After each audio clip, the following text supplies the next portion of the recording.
Adam, thanks for keeping the energy going. I am from Baltimore City. They say that's the city that reads. That's our slogan. I'm not saying we read Nietzsche or Plato, but we read People magazine with the best of them. And actually, when you're saying you're having a slogan like that, it's basically saying half your city's illiterate or dyslexic, including myself. I grew up in that Bush era of no student left behind. I went to special ed and I actually had a Super Nintendo in my class. It's funny, I was looking at my high school yearbook the other day, my career goals, because I got tired of that program, so I got back into regular school and stopped fucking off. But it was to be a cop in the military or be a special education teacher. I ended up being a crack dealer, a crackhead, and a career criminal. So, I've kind of turned out to be a little bit of a success story. Recently, it dawned upon me that I might actually have a drinking problem. It wasn't the first 7 DWIs that I got. It wasn't 20 to 30 times that I've been arrested in my life. I'll get into white privilege because I definitely believe in that. I've been arrested all those times. The most I've ever done is 4 months in jail. I would go to the 2 courthouses down in Baltimore City, had the same charges as the black guys, and they give the first black guy 5 years. Say we were up there for intent to distribute crack cocaine. I've been arrested for that 3 times. First black guy would get 5 years. Second one would get 10 years. I would get a year of house arrest and I'd plead out to a misdemeanor. O.J. Simpson is not the only person in America that's allowed to get away with murder. I would come with the Johnny Cochran law firm. You want to play, you got to pay, and that's just how society is. So definitely, like I said, I learned about white privilege because when I would go to jail, believe me, the black guys were not happy with white guys because they could see it. But back to my drink, and I'll get back to that. I was taking a shit in the middle of the street the other day. And my neighbor looks at me, and she goes, "You're not going to clean that up?" So I kind of looked at her arrogantly, and I said, "Of course I am." I said, "What do you think, I'm a savage?" I said, "I know the sanitation laws in New York City." Another thing that possibly made me think that I had a drinking problem, when I'm in the bar, I usually have to get a Hispanic worker to blow my breathalyzer for me so I can get home, So what I'm saying is I'm totally against that fucking wall. Because if they all get deported, no white person's going to blow my breathalyzer for $5. I try to be a considerate alcoholic, so when I know people are having interventions for me, I usually show up with a keg of beer so nobody feels uncomfortable. Sometimes people have suggested to me that, I try AA. Don't get me wrong, I think AA is a great program. I think everybody should try it, unless you actually have a serious drinking problem. For me, at the end of my drinking this time, I could actually drink roughly 36 beers a day or a half a gallon of vodka.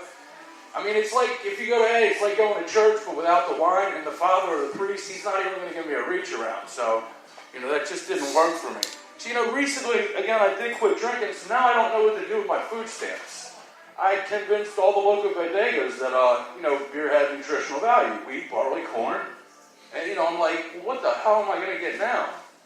And they're like, well, you can get eggs. You can make ranchos huevos.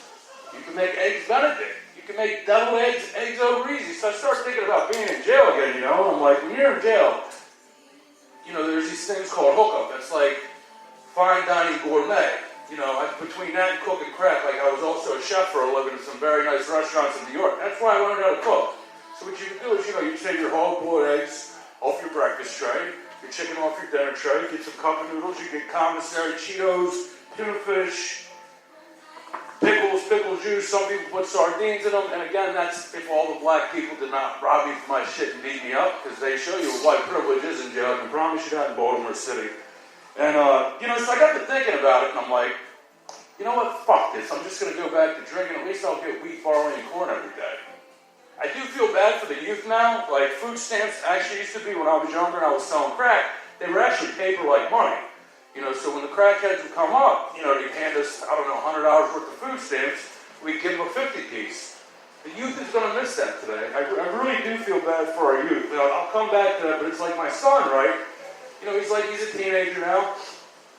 And I just think about the stories I was told. So anyways, the other day we're debating if glory hole is one word or two.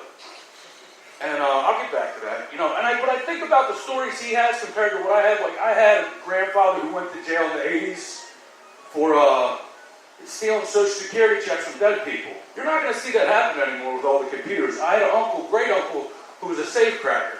People don't try to crack safes anymore. You know, when junkies get hard up, they just rob banks. I had you know, he was always in and out of Sing Sing his whole life. You know, I had my great-grandfather, angry old Irishman, longshoreman. You know, he would get bored, and he would bet the most indigent person in the bar $100 that they wouldn't eat a piece of dog shit. $100 was a lot of money in the 50s. You know, when he would eat it, he'd go, here you go, you deserve it. Anyways, back to my son again, we're debating if glory hole is one word or two. And I said, kid, it does not matter. Either way, you're going to have to pay $20. And he said, no, Dad, I have a Groupon. But, you know what I'm talking about? What are these kids going to have to talk about in 20 years from now? I mean, what are they going to talk about? Hey, remember that time we got in an argument on Xbox? And, yes, I don't know where we're going. I don't know where we're going as a society. I'm kind of just spitballing with that. You know, I've had some relationships recently. I had a nervous breakdown a couple of years ago, so I didn't date for a while. But the other day, I bumped into my ex-2 girlfriends.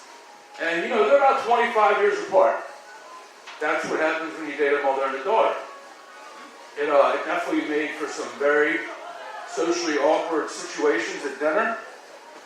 You know, she also had a son who was 6'5", and they'd be staring at me. I'd have to get real drunk to go to that. I felt so uncomfortable. But I got to wonder, and after, like, I felt good in one way. I was like, I'm bringing a family closer together. But in the other way, when I got sober, I was kind of disgusted. I was like, what do they talk about? You know, I mean, you know, you talk to your friends about sex and stuff. It's like, did they actually talk about that? But it was just, it was an all-around difficult situation because, like, the daughter wanted me to be her dad. I wanted the mother to be my mother. And, so it didn't work out. It was just, but again, it was interesting. You know, the next relationship I had, I started dating this girl. She says, you know, I really like you. She said, I'm going to break up with both of my boyfriends for you. And I was like, oh man, that's really nice. And, you know, she's like, you can't cheat on me. She's like, I get hurt really easy. And I said, you know, what about your husband? And I found this out. Married women are probably the worst to date because if you date, you know,